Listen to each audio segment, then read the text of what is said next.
There's nothing in there that's going to be good for a cold open. Well, do you want to drum up a cold open right now? No, that's okay. Drum up a cold open. Classic Andy. Every time Andy tries to do a segue, he pulls out a prop, and it's like he says a line, but if you're just an audio listener, it doesn't make sense ever. Hey, audio listeners. To the average listener, Andy just likes to repeat things excitedly. Welcome to Don't Be a Ding Dong. It's our podcast called Don't Be a Ding Dong. And I'm Ryan, and here today is episode 10 with my co-hosts, Quinton. You started that while I was mid-slurp. I was slurping up a Coke Zero. And Andy. And I'm Andy. All right. Featuring less slurp. Now, did everybody do their homework? Are we going to rip right into it? Do we let the audience know that 90% of us did our homework 5 minutes before we started? Yes, much like me in actual school, I waited until the last possible second to do my homework. I've been prepared for like 3 weeks, just waiting to let this bit be unleashed. Quinton did his homework right away. I wonder if we should let him go first or save it for the big finale. That's okay. Whoever wants to go. Unless we need a warm up. I've got the energy. I've got the hype. I'm fresh off of mine. I'm just volunteering if we need a first go. All right. Well, let Andy go first. Should we remind the audience what, because we just mentioned homework. If you didn't catch episode 8, I think Andy's the one that assigned us homework. For what reason, I don't even remember, but we skipped last week. I'm the one that said, what if we did the PowerPoints? But this was after the two of you bantered back and forth. I know, because I looked it up before I even did my homework. I wanted to know who was at fault. So we had to rewatch it. Yeah.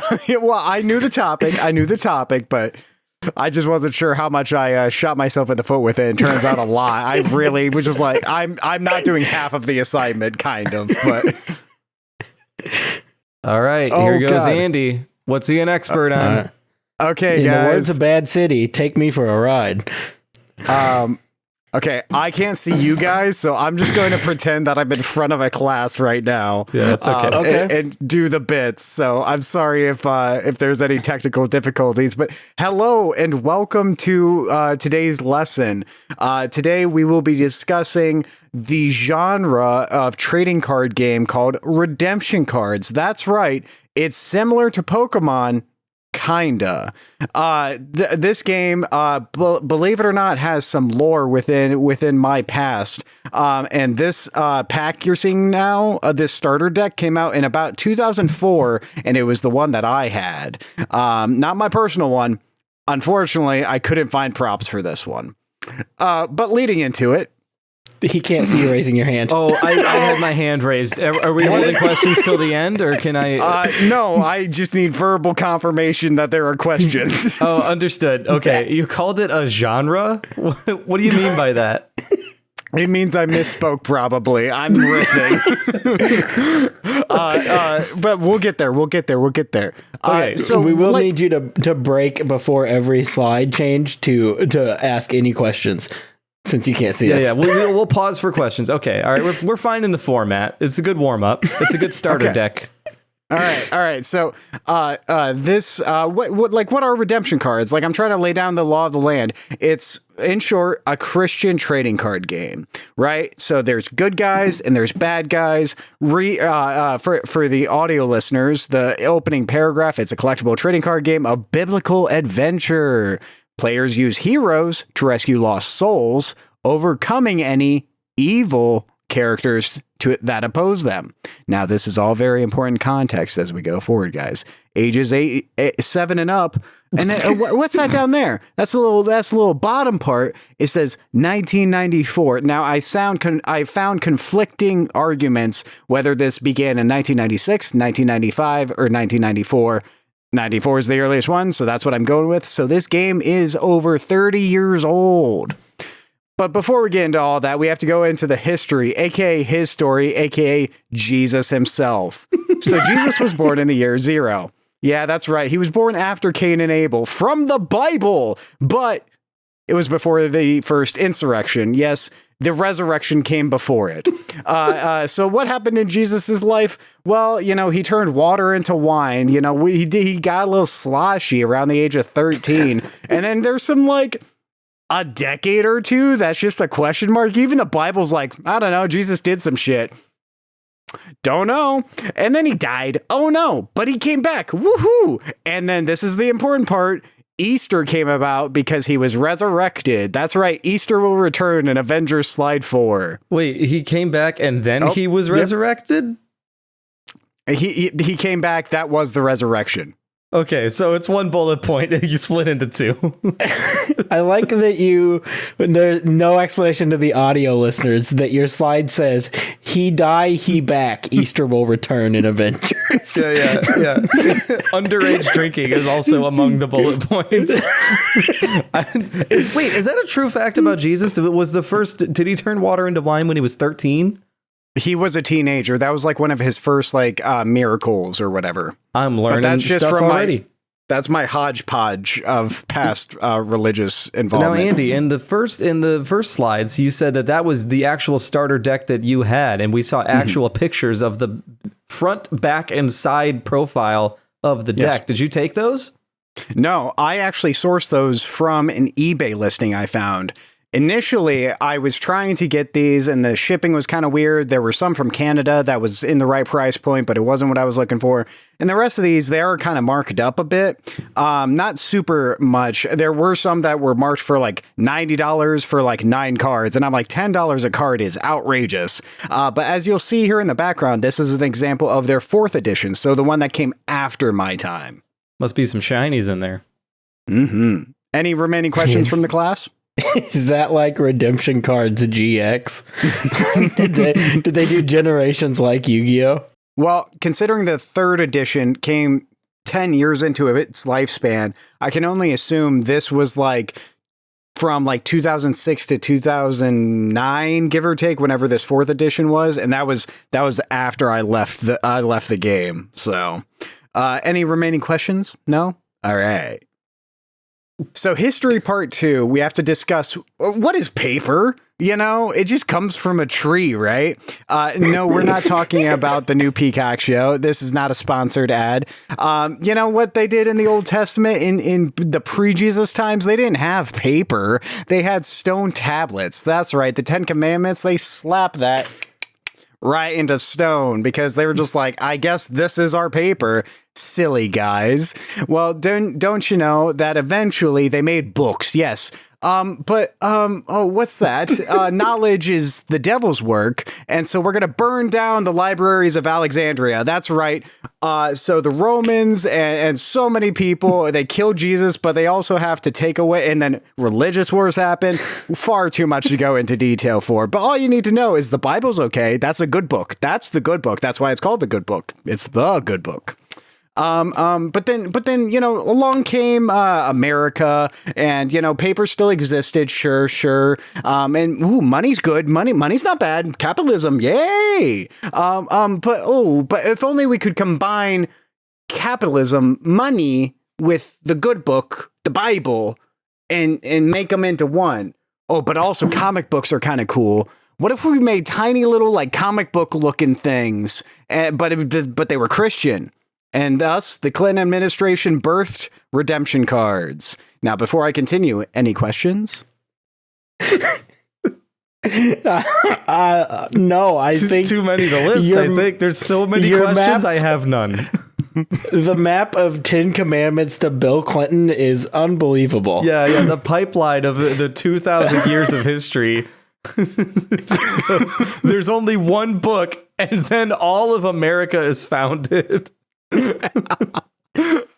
I'm glad. Let's go. So history part 3, this is where we get into the actual meat and potatoes of redemption cards. That's right. As mentioned before, redemption cards were born in 1994. I found a lot of sources saying 95 is the first official year. But that's for the actual reading, how to play the game. That's when that was published. But then 96 is when all the mass produced stuff came along. So it's kind of up in the air. But all that to say, it's 30 years old. Ain't that crazy? Well, you remember on slide 2, I was talking about how Easter came about. Well, wouldn't you believe it? The father of these cards, his name is David M. Easterling. That's right. The guy that made a religious card game, the religious card game, has the name Easter in his last name. But he died according to this X briefing. I don't have an X account anymore, so I just have to believe that this is the same David M. Easterling. But he lived in Tennessee, which checks out, Not to call a spade, but like Christians live there. Anyways, and maybe he'll come back and we can call it the Easterling. The Easterling erection. Yes, the official.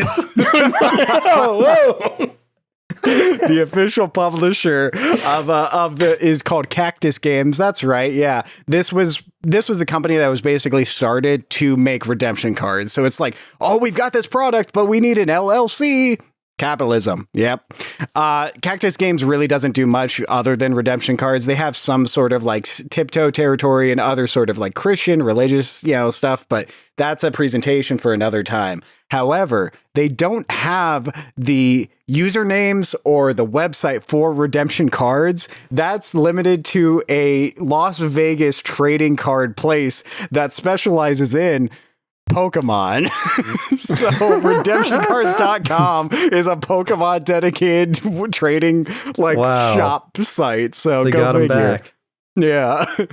Any questions for History Part C? Why cactus? Yeah. Again, that's a presentation for another time. I had 45 minutes and then 15 minutes of tech issues. So. They don't even have cacti in Tennessee, I'm pretty sure. Yeah. Well, and I believe I saw either Cactus Games or another one of these publishers is based out of North Carolina. So either way, not a desert state. Yeah. CactusGames.com really sounds like Free Math Games USA or something. What do they used to have us do?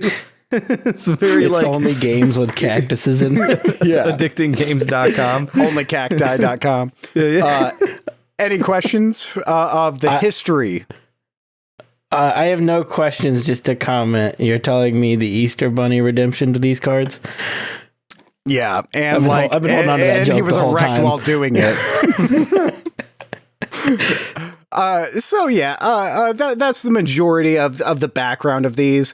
But what's actually pretty interesting is this is the second oldest trading card game. Some people want to claim that this other game called Galactic Empires was also in competition with it. Yes, they both started in 94, but Galactic Empire shut down in 1997. So this is like technically the second longest running and the oldest behind Magic the Gathering. So, that's kind of cool. Also, another tie-in with Magic the Gathering is you see on the bottom little bullet point, Mark Poole. Yeah, he was a designer for that first set of Magic the Gathering cards. So he went from that and started to illustrate these cards as well. So that's why some of these cards...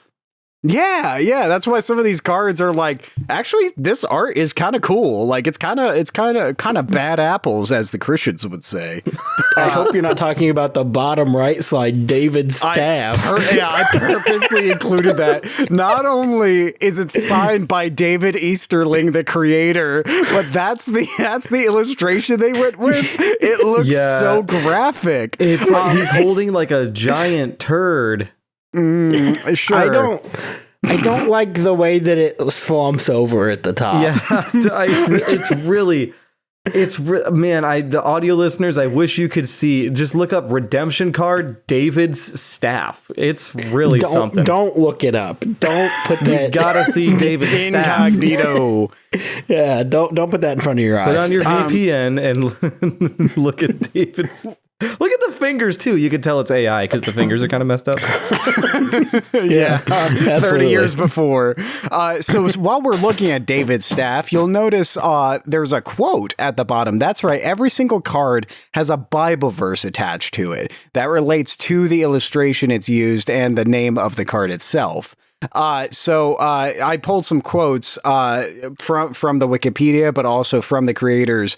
They claim players don't need to know the Bible to play, yet they can build their knowledge while playing. So it really is a propaganda machine when you think about it. For the nerds out there, Redemption has no built-in resource system. I'm not sure what that means, but it said it was like a really interesting fact, so I included it. I don't play Magic the Gathering, so, maybe that's something to do with it. But one thing that definitely outliers it from the rest is, although there are good guys and bad guys, the game only lets you win as the good guys. Like, there is a definitive, it's not red or blue, it's very much good and bad, which makes it all the more questioning since this is a propaganda machine. Now, before I continue, any questions?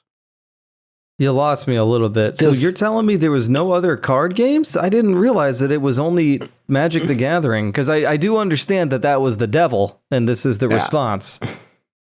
Now, I purposely put in here baseball cards don't count dweebs because that's more of just an exchange. That's not necessarily like a game, that is more a collector as opposed to a trading card. Right. Supposedly, from the research I've done from a couple of sources, it's the second oldest one. Now, Yu-Gi-Oh! And Pokemon were not that far behind. They were only like a handful of years, if that. Like, if memory serves, Pokemon's like a year after this. Like, I want to say 96, like maybe 2. Yeah. But that's how influential Magic the Gathering was, really. And maybe that's, frankly, the better presentation to do here is how influential Magic the Gathering is, because they literally stole that illustrator, right? Yeah. Any other questions? What do you mean by good guys are the only ones that can win? Does this game, every time you start, one guy is good and one is bad, so one always loses? Now, I am going to hop over. Or is this card specific? I'm going to hop over to the next slide to help out with this a bit. As you can see, this was my favorite card, Angel of the Lord. Look how bad. Looks like Aquaman. Yeah, it looks like Aquaman. It's just superhero level. Aquaman. Yeah. Now, I don't know this whole Eternal Studios something. I just pulled this because I was like, oh, I definitely remember this card. Look at his slutty little waist. Yeah.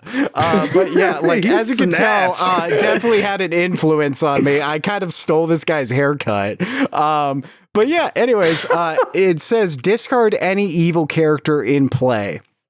I was already playing Yu-Gi-Oh! By the time I got redemption cards and was forced to replace my Yu-Gi-Oh! Cards with redemption cards.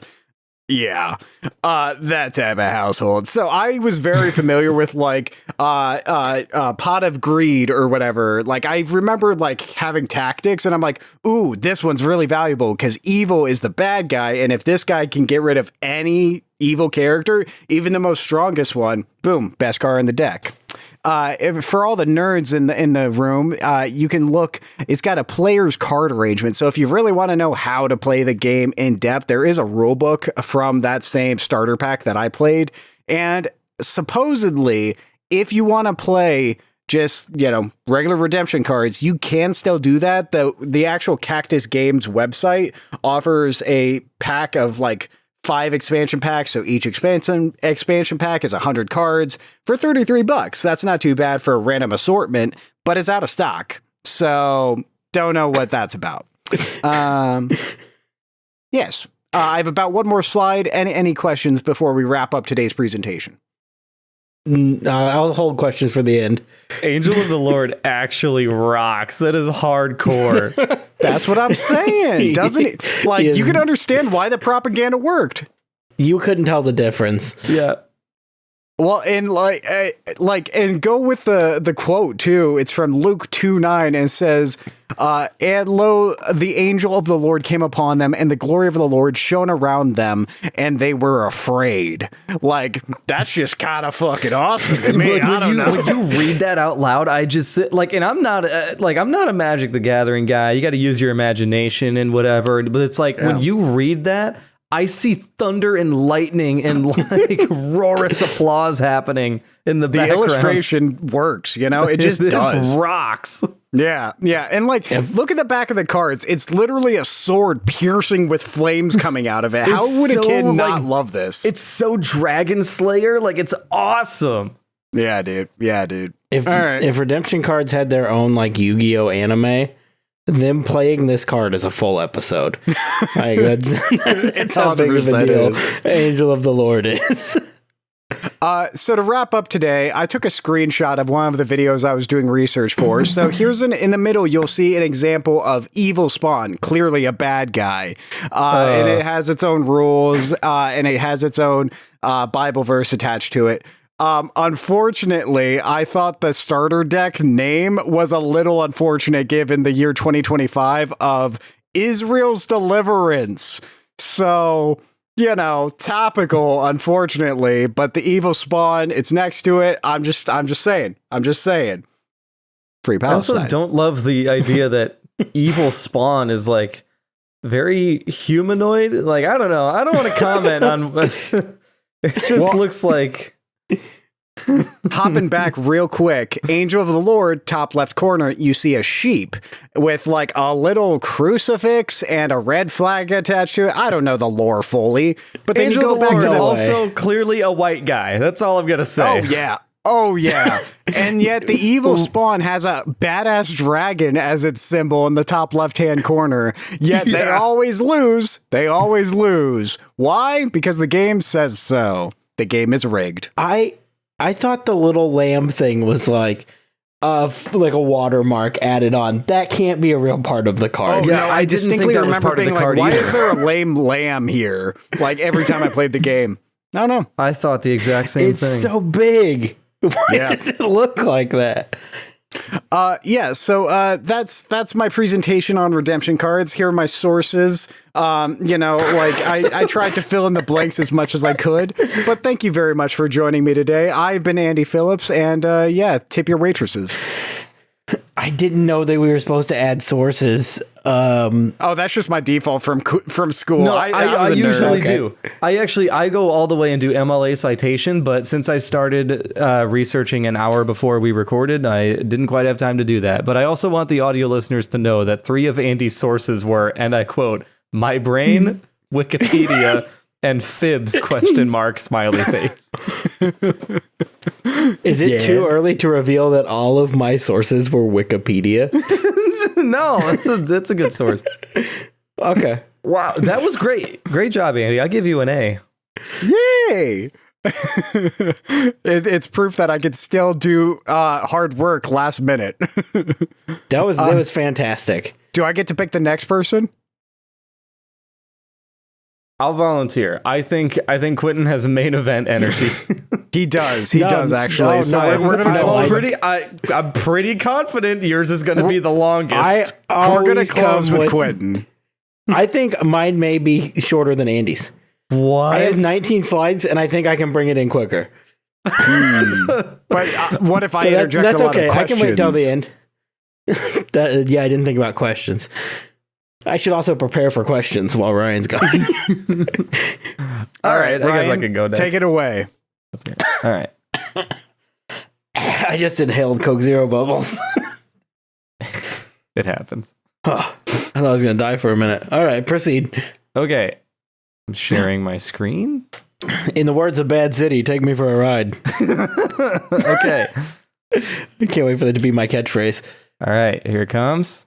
Oh, wait, am I sharing sound? I hope so. You're sharing the Discord. Oh, wow. Here we go. Here we go. Oh.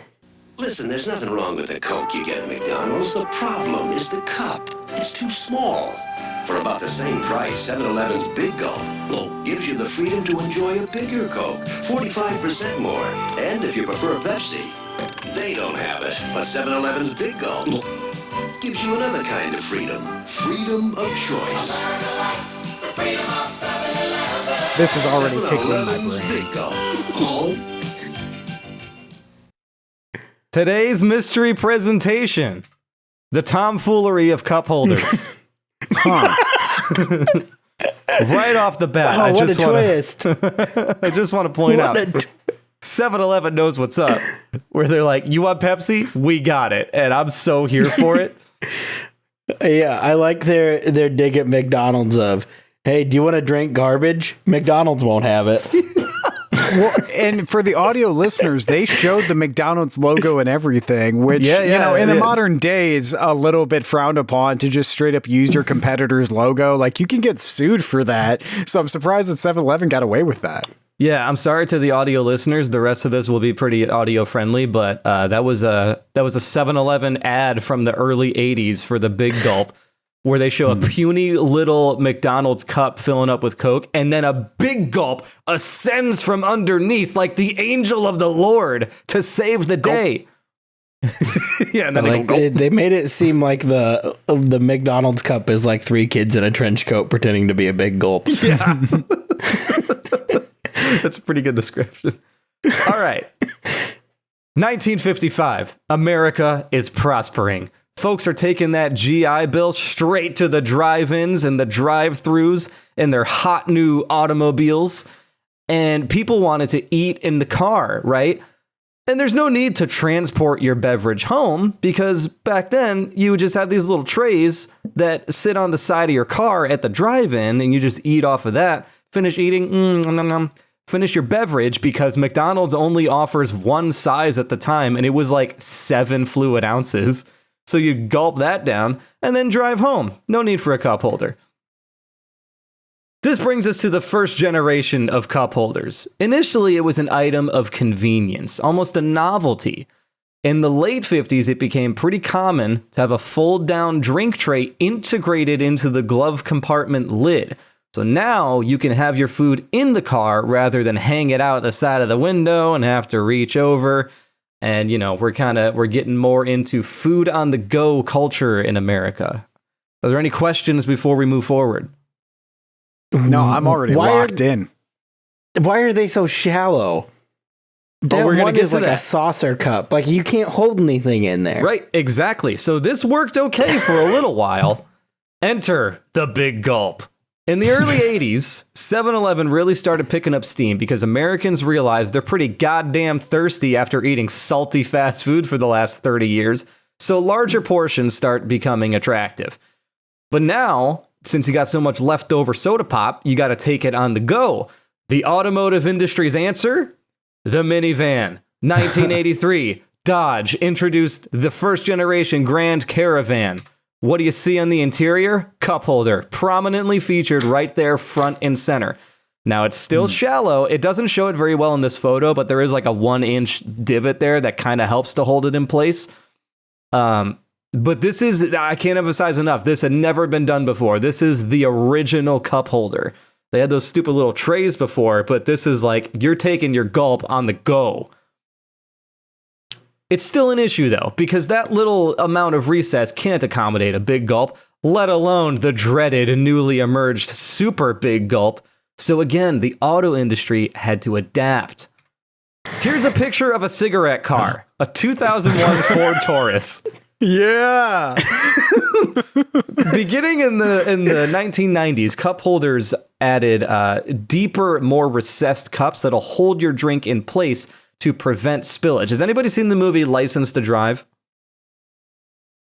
Never once. Okay, well, there's an entire plot point in that movie that becomes invalidated by modern cup holder technology. This kid is Corey Feldman or whatever. No, it's the other Corey, whatever. He's taking his driving test, and his driving instructor is like, I don't give a shit what you do. As long as my cup of Dunkin' Donuts coffee does not spill a single drop, you'll pass this test. And he has him like climb up on a hill and whatever. And he's just sitting it on the dashboard because this movie came out in 1988 when there weren't cup holders. And that was like a whole plot point in the movie. So if he had a 2001 Ford Taurus, that wouldn't be an issue whatsoever. I just want to say you're really playing into my nostalgia because that was my very first car. So seeing the interior of this again for the first time in at least 10 years, A+ already. I didn't pick it for nothing. I knew you'd be familiar with these cup holders. You can see they even got little flaps to accommodate different sized receptacles. Indeed. Oh my gosh. Now, even still, with these new advanced cup holders, the cups can never really be big enough, right? So there's a practical limit to cup holder technology.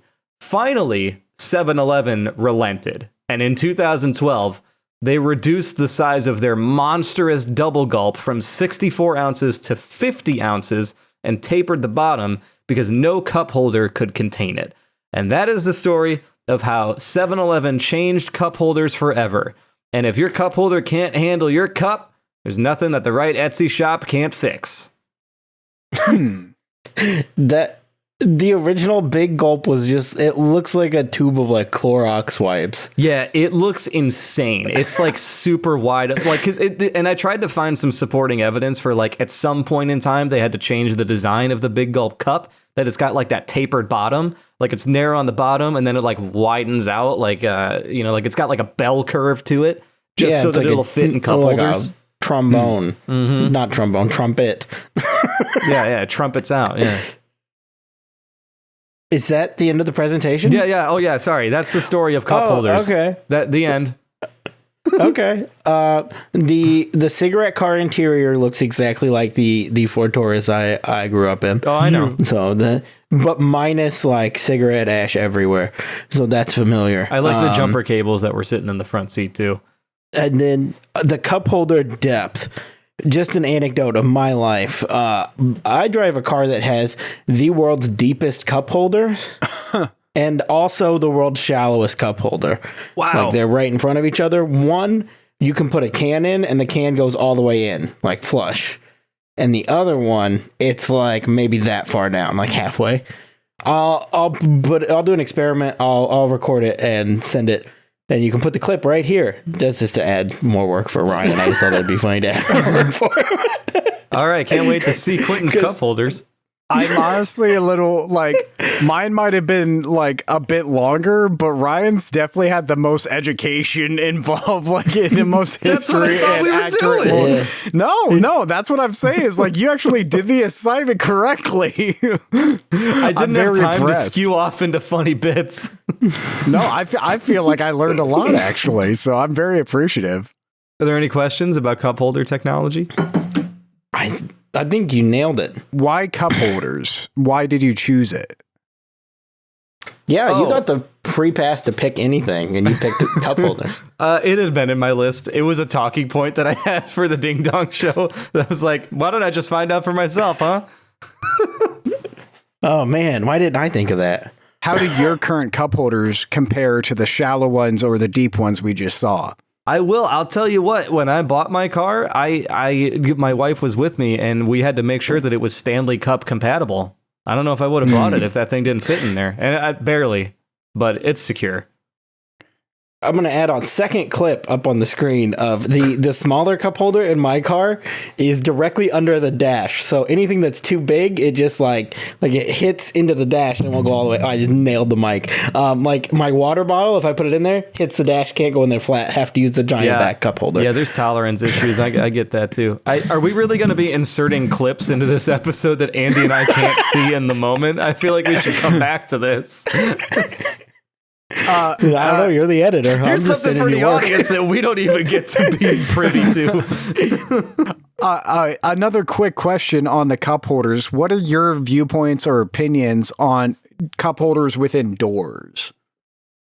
Are we talking open container or like? Well, we mostly talked about middle console cup holders there, but how do you feel about like the cup holders that are like kind of like they're indented into the doors? You know what I'm talking about? Where it's like, oh, I could slide a closed bottle there, but I never put an open canister there. I only put open canisters in the center median. Well, as long as we're getting into a matter of personal opinion here, I'll tell you what I can't stand is when you get into the back of somebody's car and the cup holders in the side door are your only option. Don't be a coward.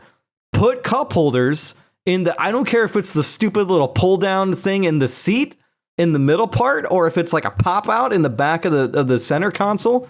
It's there. Spend a few extra bucks, auto manufacturers. Put cup holders in the back. It's a selling point. Yeah. Now I'll add a third clip here. I'll add in.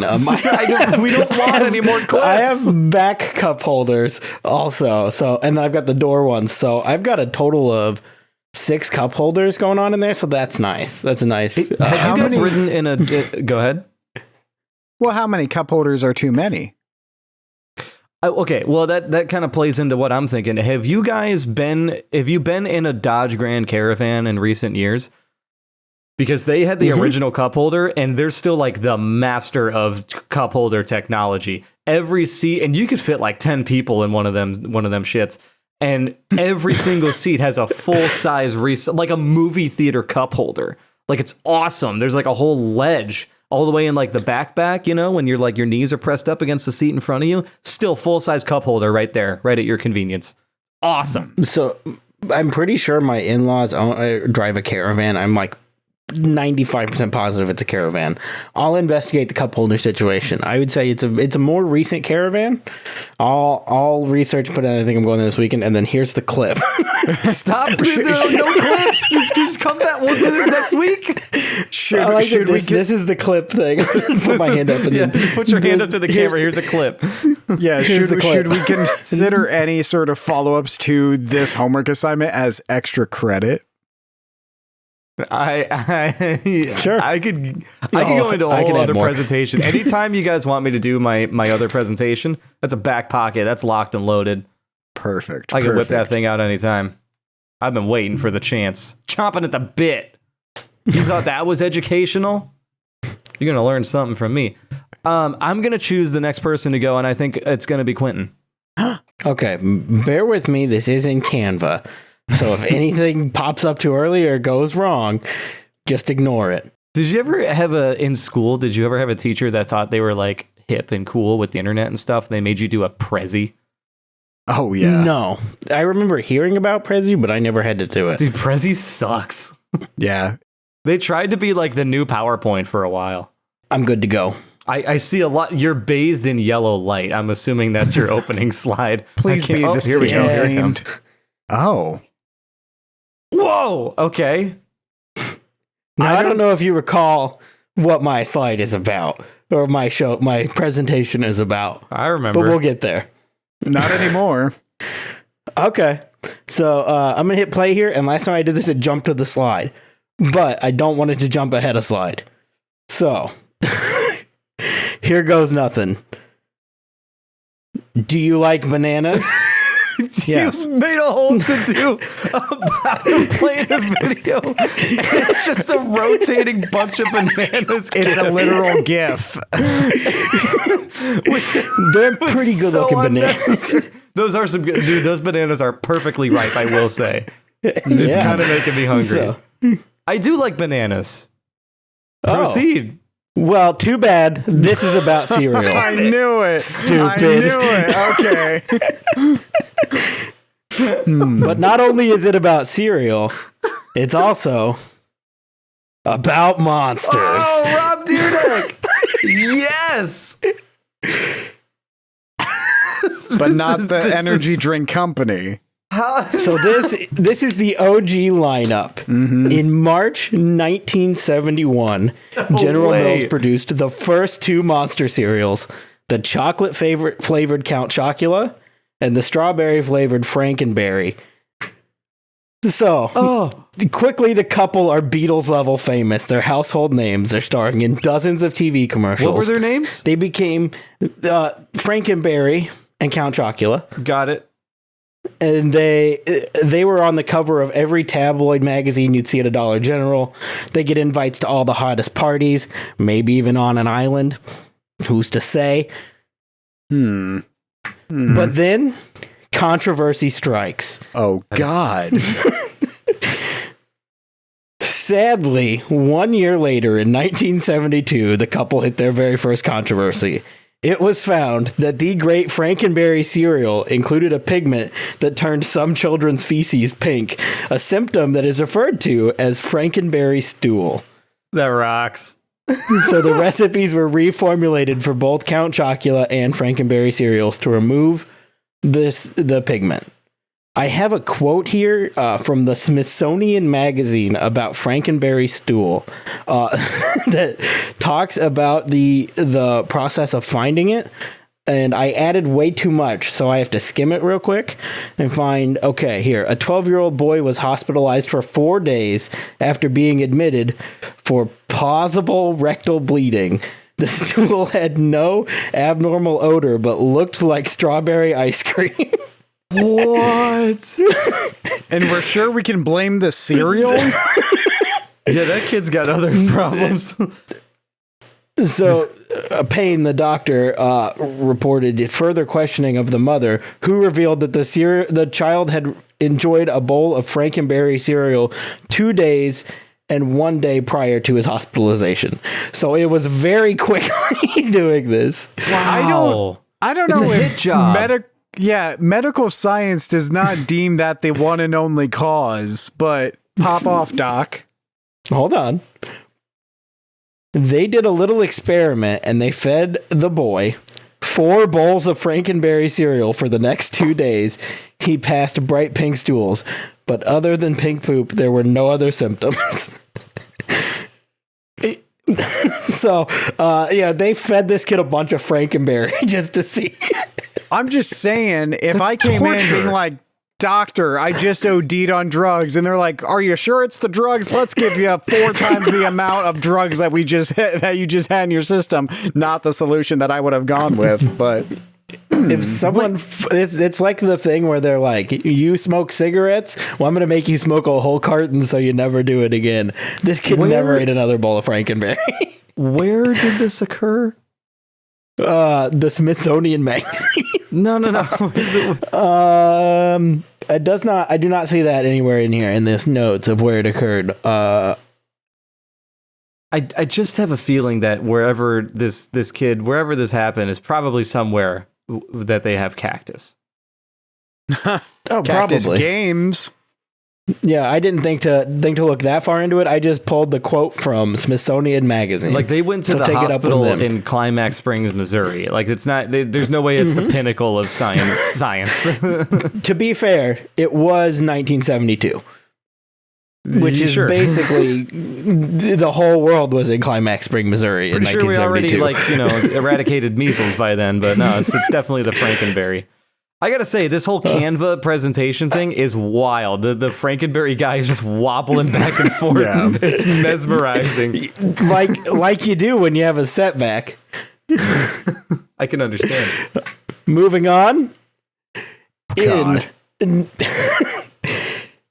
an attempt to try to win the hearts of America back after the Frankenberry stool epidemic, in December of 1972, the family grew when Boo Berry, the first blueberry flavored cereal, was born. The first blueberry flavored cereal? That's what Wikipedia says. I didn't do any more research than that. And then, shortly after that, the family had a second child named Fruit Brute, with fruit not spelled like fruit, in 1974. I believe I messed that up. It changes at some point. I jumped ahead. I've gotten confused. At some point, it's fruit with an E, and then at one point, it's normal fruit. And I think it was normal fruit at the beginning, but I don't remember. Either do you way, think there was a lawsuit because kids were like spelling fruit wrong? That happened with Cheese Whiz too. I'm pretty sure. Hey, I have a question. We'll get into more reasons as to why. Yes, go ahead. Wait, I lost. Oh, no. Okay. You said Boo Berry was debuted in December of 1972. Yes. I always assumed these were Halloween exclusive cereals. You would think that, but we'll get there. Don't worry. I like that Fruit Brew is one that I've never even heard of, so it might as well be called Black Sheep, the cereal. Yeah, we know Fruit Brew didn't last, so no matter how you spell it. Oh boy, we're getting there. Fruit Brew is a frosted fruit flavored cereal with lime flavored marshmallows. Ew. Does it turn your poop green? Well, it does not. They reformulated that before the kids were born. Okay, good. They had a bit of cosmetic surgery, if you will. While Blueberry thrived in the public eye in the limelight, unfortunately, Fruit Brute had trouble growing up in this celebrity household. So what year is that? 1983, the family left Fruit Brute at the firehouse because he wasn't good enough. Meaning he was discontinued. See, they put him in his little carrier and they left him at a firehouse, like you do, because you can do that with children if you don't want them. Audio listeners, Andy got very confused because he put a picture of Firehouse subs, and I'm like, what, did they buy them somehow? Like, was that one? Okay. He got left at the firehouse. Oh boy. But don't worry, there's more great things to come. So in 1988, the family grew for a second time, definitely the second time, when they had another child named Yummy Mummy, fruit-flavored cereal with vanilla-flavored marshmallows. Oh, that rocks. This was certainly not a cover-up for anything that had happened previously. There were only 2 children born in this family, very far apart.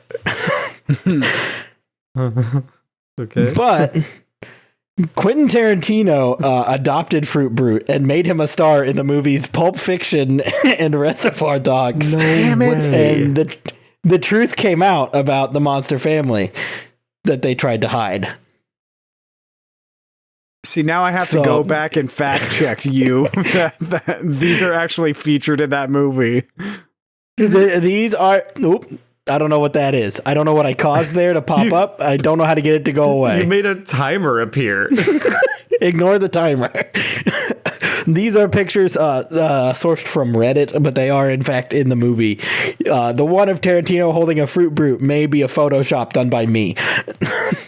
So this may have been him holding like a Grammy or something, and I have replaced it with a box of cereal. But for the context of this story, he adopted Fruit Brute and made him a star. So it was really discontinued, and he got like old boxes of cereal to put as props in his movies? Yeah. And as you can see, I was right. So it started as spelled regular fruit here. Yeah. But this is the new spelling that we'll get to later on the rebrand. Okay. Gotcha. After this whole being a star thing. And around this time, while Fruit Brute was becoming a star of his own away from the family with his new dad, Quentin Tarantino, Yummy Mummy started to have the same issues that Fruit Brute had with their family celebrity status. Uh-oh. So they sacrificed Yummy Mummy to avoid another Fruit Brute situation. They didn't want Tarantino picking him up and trying to bring him back. So in 1993, Yummy Mummy disappeared. The Apple Jacks doesn't fall far from the tree, huh? Andy, that was funny. Thank you. So this is a mad scientist, and this is the DNA of the cereal. Is that young Sheldon? It is. In 1993, General Mills brought in a mad scientist to give the family a facelift to make the aging monsters more enticing to a younger audience. And to do this, he altered the DNA, changed the recipe, and the cereals from a oat and cornmeal based cereal to only cornmeal. Oh, like Frosted and Flakes. That altered the flavor and texture significantly. From here, the original 3 cereals, your Count Chocula, your Frankenberry, and your Boo Berry, they started to become only seasonal. They would show up. They'd make their appearances. They'd show up in the limelight. They'd show up for pictures around Halloween, and then disappear. But they just do it yearly, not making much of a splash. So we're gonna jump from 1993 all the way to August 2013. And what? this in August 2013. After working out their issues and a resurrection of Yummy Mummy because he was sacrificed, they had to do a whole, resurrection ceremony and such that we're not going to get too deep into. They got the band back together for a reunion tour where General Mills released all 5 cereals during the Halloween season. This year, we also saw Fruit Brute go through his name change to rebrand from Fruit Brute to Fruit Brute. This was Fruit Brute's first time being released in 31 years, while Yummy Mummy was being released for the first time in 21. And then Yummy Mummy left the next year, citing creative differences. So, okay, I get, Count Chocula, pretty self-explanatory. Boo Berry is a ghost. Frankenberry, Frankenstein's monster. Mummy, clearly a mummy. What is a brute? Because it looks like some type of cat creature. I think it's supposed to be a werewolf. It is supposed to be a werewolf, but I don't Doesn't necessarily look like link one. Brute with wolf. Yeah, Brute looks more like the what was the bad guy redemption card we saw earlier? The evil one or something? That's what Brute looks like. Evil Spawn. Yeah, evil spawn. Yeah. It was like not a Teenage Mutant This Ninja one's Turtle, just but like kind a of. happy cat. I think the problem is they can't rhyme anything with werewolf, so they just called him a brute. Huh. Okay. They even did a name change, and it did not help because they changed the wrong word. Quick actual question. Did you say General Mills owned them from the start? Yeah. Okay. Continue. Yeah, they're ride or die General Mills all the way. GM. Now, after Yummy Mummy left, citing creative differences, the other four, after the spike of their reunion popularity, they stuck as a 4-piece and went back to the status quo of their annual appearances. After, they had this big blowout reunion tour, and then they went back to that. So in 2021, we're jumping forward again. It was announced that the company would celebrate its 50th anniversary Wow. of the introduction of the Monster cereals by releasing an amalgamated cereal entitled Monster Mash. It's a good idea. It's a good idea. Sick idea. I'm They sure just it took all the tastes terrible. cereals and they put them all together. It's a flavor combination of chocolate, strawberry, blueberry, and fruit-flavored corn cereal bits and marshmallows. It was discontinued the next year in 2022. Oh, sure. So then, It's a in good name. 2023, Oh, no. baby Carmela Creeper was born, a caramel apple-flavored cereal with marshmallows. It doesn't say what flavor they are. They're just marshmallows. She was born. This was clearly a PR stunt for the family to try to remind people why they loved them in the 70s. Everybody loved when they were, having these first kids. They were the it family. And they thought maybe they could regain that with Carmela Creeper. Who is Carmela Creeper? She was the extra one. So It looks they like a- went back to the well once again in 2025. They could've in 2023. Yeah, they waited 3 years? So what? It's like their 53rd back. anniversary? it must have been a big hit. Carmela Creeper looks like Yeah. a Josh Hartman animation. No, so they went from 2021 to 2023 was the difference between Monster Mash and Monster Mash Remix. It didn't sell enough during COVID. Let's try it again. Monster Mash Remix is Monster Mash again, but with new baby Carmela Creeper added in, Oh, and it come was discontinued the exact same year. What's her flavor again? So she is a Caramel apple? caramel Okay. apple flavored doesn't cereal. So moving on to the next one, Sugar Daddy Jim saves the day. In 2025, the family secured a partnership with an actual dead person, Jim Henson. This didn't do much for their popularity. I don't know how they contacted him. They have resurrected a family member before. Well, Blueberry's I got assume a they use the he's got a same line of technology. communication, being a ghost and all. Yeah, he doesn't even have they didn't give him a chair because he doesn't sit. Look at that hat. Yeah, I see that. Blueberry's just floating while Count Chocula and Frankenberry are sitting in director's chairs. Notoriously, ghosts, no asses. They don't sit. Blueberry's gonna sit in the back. And he's got a hat. He's got one of those little hats that Andy's dad likes to wear. Yeah, he looks like Don Knotts a little bit. Yeah, he's got a Don Knotts hat. He looks stoned. His So eyelids are half closed. Did you? I forgot to stop for questions at all during this. I hope you've been adding them in as you had No, them. I've been stopping you all right. Okay. This didn't do much for their popularity at all because Jim Henson's dead, so he doesn't have a lot of fans out there anymore.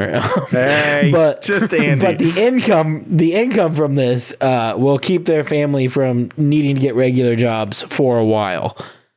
That is, except for Yummy Mummy, he works at Kmart now.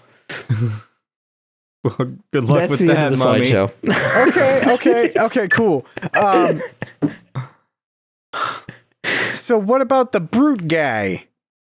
Like, He's with the he's with the family still. Or no, was he discontinued at some point? Yeah, I don't Well, see did him in the current lineup. He's in this. But is he in the Jim Henson one, or did they only revive the OG3? I believe he's in. He should be in with the rest of them now. I think that was the case. No, man, that's not in stores. I've never seen more than the original 3. He's a part of the Monster Mash remix. News to me, but they don't sell that anymore.